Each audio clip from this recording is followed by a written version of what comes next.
نحمدہ و نصلی علی رسول الکریم، اما بعد۔ محترم ناظرین، کرونا بیماری جیسی جس نے پوری دنیا کو اپنے لپیٹ میں لے رکھا ہے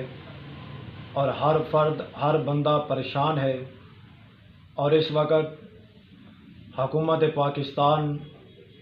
اور اسی طرح پاک فوج اور تمام حفاظتی ادارے اور اس کے ساتھ ساتھ علماء کرام اور مشائخ مل کر کرونا وائرس جیسی بیماری کا مقابلہ کر رہے ہیں۔ دعا گو ہوں کہ اللہ پاک اس بیماری سے ہر انسان کی حفاظت فرمائے، اور اسی طرح کرونا وائرس اسے احتیاط کی بہت زیادہ ضرورت ہے، اور حکومت کی طرف سے جو احتیاطی تدبیریں دی گئی ہیں، مجھے بھی چاہیے، آپ کو بھی چاہیے کہ اس پر عمل کیا جائے اور جتنا زیادہ ہو سکے اس پر احتیاط کی جائے۔ اور اسی طرح کچھ دنوں سے ملک پاکستان کے اندر ایک ایسی جماعت جس کو پرامن جماعت کہا جاتا ہے، وہ جماعت کہ جو لا الہ الا اللہ کا پیغام لے کر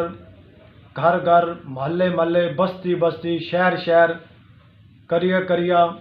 پوری دنیا کے اندر لا الہ الا اللہ کا پیغام لے کر نکلی ہوئی ہے،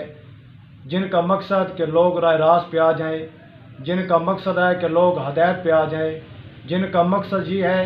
کہ لوگ اللہ اور اللہ کے رسول کی تابعداری کے اندر آ جائے۔ مگر افسوس، صد افسوس کیا جا سکتا ہے کہ اس ملک کے اندر، اس حالات کے اندر تبلیغی جماعت جیسی پرامن جماعت کو جناب الزام تراشی کے ساتھ اور ان کو بدنام کرنے کا ایک پلان تیار کیا جا رہا ہے،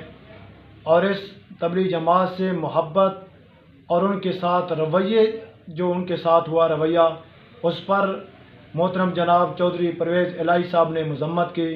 اور اسی طرح مبلغ اسلام حضرت مولانا طارق جمیل صاحب نے مذمت کی، اور اسی طرح امیر جماعت اسلامی محترم جناب سراج الحق صاحب نے مذمت کی ہے، اور اسی طرح چیئرمین مرکزی علماء کونسل پاکستان حضرت مولانا صاحبزادہ زاہد محمود قاسمی صاحب نے ان کے ساتھ جو تشدد ہوا اس پر مذمت کی ہے۔ اور آج میں بھی مذمت کرتا ہوں کہ یہ پوری دنیا کے لیے یہ جماعت ایک ہدایت کا ذریعہ ہے، ہدایت کا نمونہ ہے، جو اپنا خرچہ لے کر اپنے خرچے پر لوگوں کے گھروں تک دین کا پیغام پہنچا رہے ہیں، اور میں سمجھتا ہوں کہ پوری دنیا کے لیے یہ پرامن جماعت رونما ہے۔ تو ہمیں چاہیے کہ اس جماعت کے ساتھ محبت کی جائے اور ان سے پیار کیا جائے، اور اللہ پاک ان کی حفاظت فرمائے۔ اللہ پاک مجھے، آپ کو